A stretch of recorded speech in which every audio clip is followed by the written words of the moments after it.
आजादी के लिए जिसने अहिंसा को अपनाया था, त्याग विदेशी कपड़े को जिसने खुद चरखा चलाया था, वही महान गांधी एक दिन महात्मा कहलाया था। जय हिंद साथियों, नमस्ते नमस्कार। आप सभी को स्वागत है SKGS मस्ते यूट्यूब चैनल पर। आज के क्लास में उन महान व्यक्तियों के बारे में पढ़ेंगे जिसका इमेज ऐसी जगह पर छपी हुई है जिसके लिए मनुष्य रात दिन खून पसीना बहाता है। उन आदमियों का नाम, उन महापुरुष का नाम आपको जरूर मालूम पड़ गया होगा। वे महापुरुष है महात्मा गांधी। यानी कि आज के क्लास हम शुरुआत करेंगे गांधी युग से। गांधी युग की चर्चा इस वीडियो में पूरी डिटेल के साथ करेंगे। गांधी जी में ऐसी क्या विशेषता थी जो अन्य लोगों में नहीं था? गांधी जी का विचार इतना क्यों पवित्र था जो सभी लोगों को दिल में समा गए? उन सारी चीजों की चर्चा इस वीडियो में करेंगे। गांधी जी को क्यों राष्ट्रपिता कहा गया, क्यों बापू कहा गया, क्यों महात्मा कहा गया, इन सभी चीजों की चर्चा इस वीडियो में पूरी डिटेल के साथ करेंगे। यानी मोहनदास से महात्मा तक बनने तक का सफर इस वीडियो में हम तय करेंगे। यानी आज के क्लास में गांधी एक्सप्रेस चलने जा रहा है। तो आप लोग गांधी एक्सप्रेस में बैठने के लिए एक एक अंगूठा लगा के लाइक कर दीजिए और चैनल को सब्सक्राइब कर दीजिए। और गांधी एक्सप्रेस पूरी मजेदार और आसान और सरल भाषाओं में स्थिर से एकदम पढ़िए और आनंद लीजिए। तो जुड़ जाइए आप हमारे साथ। गांधी युग की शुरुआत करते हैं। गांधी युग को 1915 से 1947 के बीच रखा गया। जब दक्षिण अफ्रीका से गांधी जी 1915 में आते हैं तो वहां से गांधी युग प्रारंभ हो जाते हैं। तो इनसे पीछे हम गांधी जी के पहले बैकग्राउंड के बारे में जान लेते हैं। तो गांधी जी का जन्म आप लोगों का ये बच्चे में मालूम होगा। 2 अक्टूबर 1869 ईस्वी के 1869 ईस्वी में पोरबंदर गुजरात में हुआ था। पोरबंदर गुजरात में हुआ था। ये क्वेश्चन आप लोगों को पहले से मालूम होगा। गांधी जी का जन्म 2 अक्टूबर 1869 में पोरबंदर गुजरात में हुआ था। इनके पिता करमचंद गांधी। पिता कौन थे? करमचंद गांधी, जो दीवान थे राजकोट के। क्या थे? दीवान। कहाँ के थे? राजकोट के दीवान थे। दीवान का मतलब होता है कि उस समय दीवान का पद बहुत बड़ा होता था। दीवान का मतलब जो पैसा का वसूली करना, भिन्न भिन्न प्रतिनिधियों से, भिन्न भिन्न वस्तुओं से जो पैसा आता है, उन पैसे का मालिक कौन था? दीवान होता था पहले। तो आर्थिक रूप से बहुत संपन्न था। आर्थिक स्थिति इनकी बहुत मजबूत थी। अब करमचंद गांधी की जो विवाह हुई थी उसके 4 पत्नी थी। यानी कि 4 शादियां की थी करमचंद गांधी, मोहनदास के पिताजी ने। 4 पत्नी थी। और चौथा पत्नी का चौथा पुत्र मोहनदास, जो आगे जाके महात्मा गांधी बना। 4 पत्नी का चौथा पुत्र मोहनदास बना। यानी इनकी माता पुतलीबाई।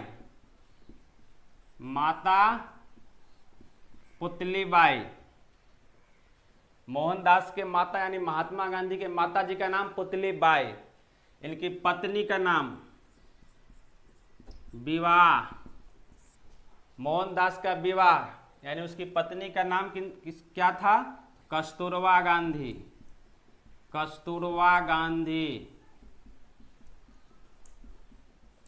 14 वर्ष की उम्र में विवाह हो गया था मात्र। मोहनदास जी का विवाह यानी महात्मा गांधी जी का विवाह कितने उम्र में? तो 14 वर्ष में। उस समय बाल विवाह और सती प्रथा का भेद चल रहा था, जिस कारण से महात्मा गांधी जी को भी बाल विवाह का शिकार होना पड़ा।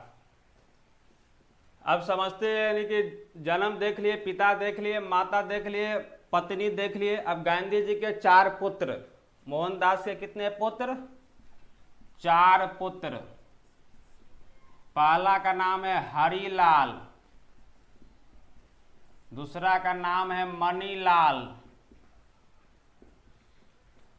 तीसरा का नाम है रामदास और चौथा का नाम है देवदास।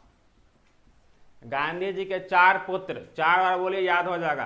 पहला हरिलाल, मणिलाल, रामदास, देवदास। अब इनके पिता, माता, पत्नी, संतान देख लिया गांधी जी का। अब इनकी पढ़ाई और नौकरी देखते हैं, गांधी जी कहाँ से पढ़ाई की और कहाँ जाके नौकरी की।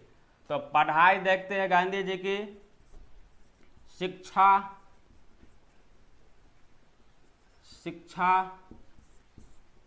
गांधी जी को कुछ आदमी गलत भी कह देते हैं कि गांधी जी गलत था और नाथूराम गोड्स अच्छा था।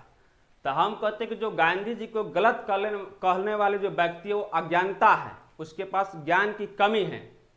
अगर आप नाथूराम गोड्स को इतना ही अच्छा कहते तो आप मुझे एक भी किताब दिखा दीजिए उनके बारे में जो अंग्रेज को वो एक थप्पड़ मारा भी हो या उनसे एक थप्पड़ खाया भी हो।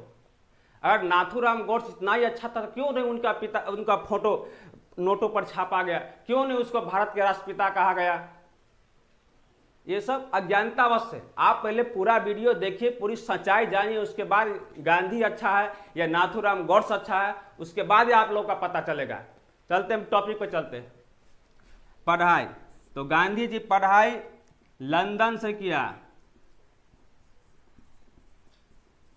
लंदन पढ़ने गया था क्योंकि इनका आर्थिक स्थिति अच्छा था। लंदन सब विद्यार्थी नहीं चले जाते पढ़ने। उस समय गांधी जी लंदन से शिक्षा किया था, बैरिस्टर की पढ़ाई की थी, वकालत की पढ़ाई, वकालत की पढ़ाई की थी गांधी जी ने। कहाँ जाके? लंदन में बैरिस्टर की पढ़ाई। अब वो उसके बाद वो लंदन से पढ़ के आते तब जाते दक्षिण अफ्रीका नौकरी करने।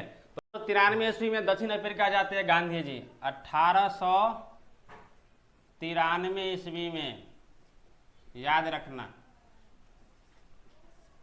पहली बार महात्मा गांधी जी ने 1893 ईस्वी में दक्षिण अफ्रीका जाते हैं वकालत करने के लिए।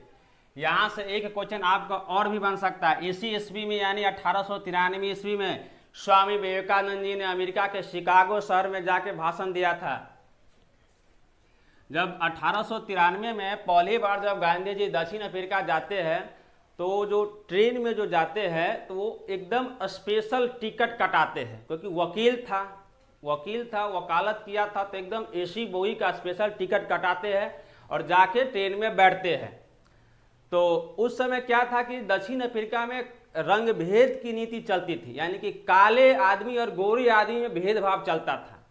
विश्व में एक दक्षिण अफ्रीका ऐसा देश है जहां पर अभी भी रंग भेद की नीति चलती है। काले रोग गोरे वाले काले वाले से ज्यादा जलते हैं। तो जब दक्षिण अफ्रीका जा रहे थे गांधी जी, तो ट्रेन में बैठा था, तो वहां पर एक गोरे अंग्रेज ने देखा गांधी जी को इस बोगी में बैठा हुआ, तो कहा कि आप इस बोगी में काहे बैठ गए हैं। तो गांधी जी ने कहा भैया मैं देखिए हमारे पास टिकट है, स्पेशल टिकट कटाया है, बल्कि यहाँ पर टिकट उकट नहीं चलता है, ये हम लोग का सीट है, इसमें काले लोग नहीं बैठना चाहिए। गांधी ने कहा हम तो बैठेंगे। तब एक स्टेशन पर जाके गांधी जी को गोरे अंग्रेज ने धक्का मारकर स्टेशन से नीचे फेंक दिया। देखिए गांधी जी का स्वागत किस प्रकार हो रहा दक्षिण अफ्रीका से।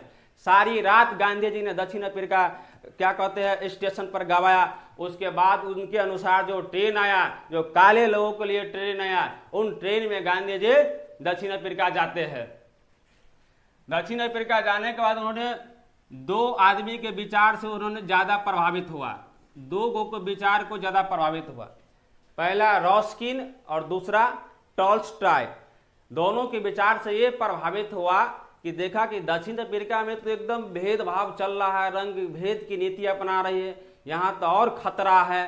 तो उन्होंने 2 आदमी का बुक पढ़ा, रॉस्किन और टॉल्स्टॉय का। तो दोनों के विचार उसको पसंद आया कि सत्याग्रह और भूख हड़ताल, उपवास, यानी कि दोनों के विचार से प्रभावित हुआ कि अगर सामने वाला दुश्मन आपका अगर मजबूत हो, अगर आप उसको कुछ नहीं कर सकते हैं, तो उसके लिए गांधी जी ने अपनाया कि सत्याग्रह। सत्याग्रह का मतलब होता है कि सत्य पर, यानी कि अहिंसा से हम किसी मार्ग को अपना सकते हैं, किसी को जीत सकते हैं। आप उसको पहले हृदय का परिवर्तन कर दीजिए, सामने वाला खुद मजबूर हो जाएगा आपका मांग देने के लिए। तो गांधी जी ने दो को विचार को अपनाया और एक को विचार को ठुकरा दिया। कार्ल मार्क्स के विचार को उन्होंने ठुकरा दिया, क्योंकि कार्ल मार्क्स का विचार है कि आप किसी से किसी मांग पूरा कर रहे हैं, आजादी पूरा कर रहे हैं, तो आप सीधा क्या करिए, हथियार उठाइए और लड़ जाइए। तो उन्होंने गांधी जी ने कहा कि नहीं, हिंसा नहीं होना चाहिए। उन्होंने कार्ल मार्क्स के विचार को काटकर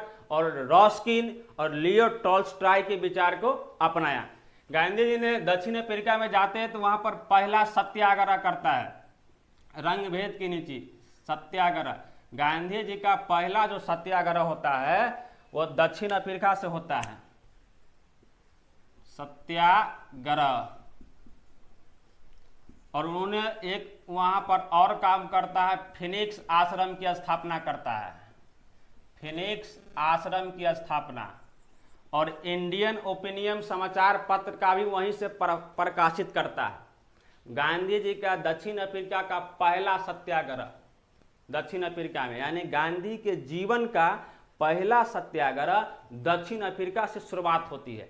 भारत में अगर पहला पूछेगा तो चंपारण बिहार के गांधी के जीवन का पहला सत्याग्रह था दक्षिण अफ्रीका में।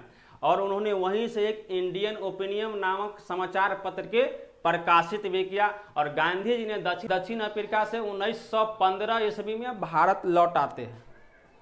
9 जनवरी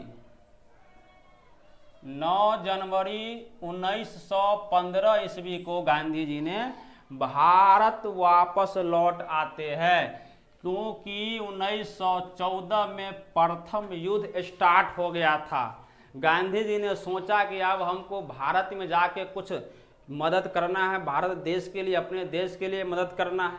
तो वह 9 जनवरी 1915 ईस्वी को भारत दक्षिण अफ्रीका से लौट आता है और यहाँ से गांधी युग स्टार्ट। एक क्वेश्चन आपका ये बन गया कि 9 जनवरी को कौन सा दिवस मनाया जाता है?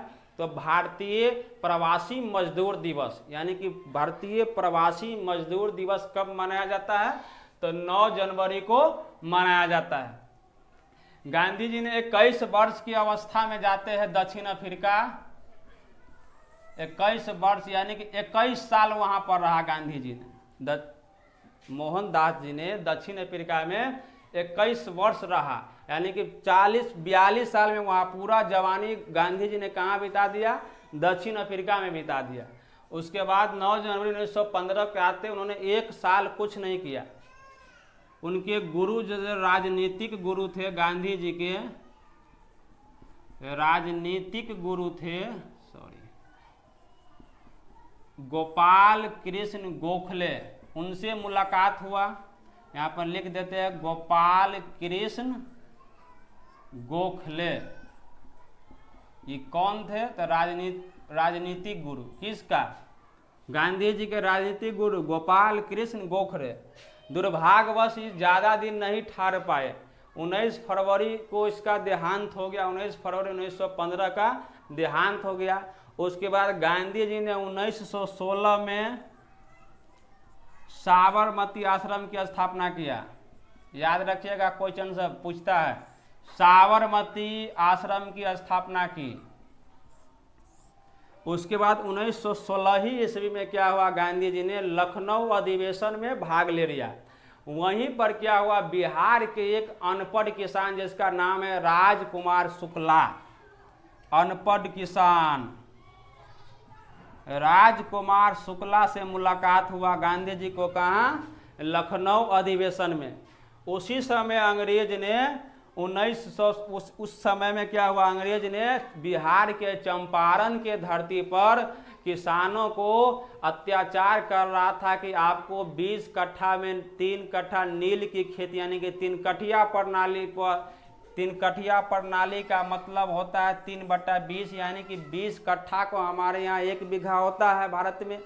तो उसको 3 कट्ठा 20 कट्ठा में नील की खेती करना पड़ेगा। ये अंग्रेजों का कानून किसानों पर लगाया गया बिहार में। जिस खेत में अगर ये 3 कट्ठा, जिस जमीन में अगर नील का खेती अगर बो देते हैं तो वो जमीन क्या होता है? वो बजने लायक नहीं रहता, वो जमीन बंजर भूमि हो जाते हैं। जिस कारण से क्या हुआ? ये सारी बात गांधी जी को राजकुमार शुक्ला ने वहां पर कहा कि आप हमारे यहाँ बिहार में आइए, इस तरह से आरोप लगा रहा है। गांधी जी उनसे उतना बात वहां पर नहीं करते, कहता ठीक है समय मिलेंगे तो आएंगे। तब जाके गांधी जी ने पहली बार 1917 में बिहार आया। बिहार में कहाँ? पटना गया। तो बिहार बुलाने वाला गांधी जी का व्यक्ति कौन था, यानी कि वो कौन सा व्यक्ति है जो गांधी जी को बिहार बुलाया था? तो राजकुमार शुक्ला ने। पटना में जाते हैं डॉक्टर राजेंद्र बाबू के आवास पर, तो वहाँ पर डॉक्टर राजेंद्र बाबू नहीं थे। तब जाके गांधी जी ने कहाँ चला गया? मुजफ्फरपुर में आ गया। मुजफ्फरपुर में जब ये गांधी जी आया तब पूरे आदमी का भीड़ लग गया। गांधी जी आया मुजफ्फरपुर में, बिहार के मुजफ्फरपुर में आया। सब राजेंद्र बाबू भी दौड़ते दौड़ते आया। उस सारी बात किसानों को सुना कि इस तरह से अंग्रेजों में विद्रोह कर रहा है कि तिनकठिया प्रणाली लागू करने जा रहा है। जब अंग्रेज के जज सब ने सुना कि गांधी जी मुजफ्फरपुर में चल गया है बिहार में, और वो भीड़ इकट्ठा करके आंदोलन करने के लिए आ रहा है, तो उनके भीड़े को सुनकर जब चंपारण के धरती पर गांधी जी सब चल रहा है भीड़ लेकर, गांधी जी तो अहिंसावादी थे, अहिंसा के मार्ग पर चलते थे। वो कहता कि मार झगड़ा नहीं होना चाहिए। क्या करेंगे? वहां पर जाके आंदोलन करेंगे, खड़ा हो जाएंगे कि रद्द करो तिनकठिया प्रणाली, रोड सड़क से हटकर भीड़ लगा देंगे वहां पर। तो गांधी जी के भीड़े देखकर उस कानून को क्या हुआ? तिनकठिया प्रणाली को अंग्रेजों के द्वारा रद्द कर दिया। गांधी जी का पहला सत्याग्रह भारत में बिहार के चंपारण में। याद रखना, पहला सत्याग्रह देख लीजिए, यहां पर लिख देते हैं, पहला सत्याग्रह गांधी जी के जीवन के बिहार के चंपारण के धरती पर जब ये सत्याग्रह सफल हो गया, सारे किसान उत्साह से झूम उठे, गांधी जी की जय हो, गांधी जी की जय हो। गांधी जी के आने से क्या हुआ? ये तिनकठिया प्रणाली रद्द हो गया। अब किसानों को जान बच गया। वो नील की खेती तिनकठा करने से कोई जरूरत नहीं, आप नहीं भी कर सकते हैं। इसके बाद का जो क्लास होगा आपका, अहमदाबाद मिल मजदूर, खेरा विद्रोह, जलियांवाला बाग, चौरी चौरा कांड, यानी कि सारे गांधी जी से जितने भी रिलेटिव गांधी युग से जो टॉपिक है, जो गांधी युग में आता है, सारी चीज़ों की चर्चा हम पार्ट बाय पार्ट बना के आप लोगों को हम प्रस्तुत करेंगे। आज के क्लास तक इतना ही रहने दीजिए। अगर आज का क्लास आप लोग को थोड़ा भी अच्छा लगा होगा तो वीडियो को प्लीज़ लाइक करके और हमारे चैनल को सब्सक्राइब करके अधिक से अधिक दोस्तों के पास शेयर करिएगा। फिर से मिलते हैं नेक्स्ट पार्ट लेके अगले वीडियो में। तब तक के लिए धन्यवाद।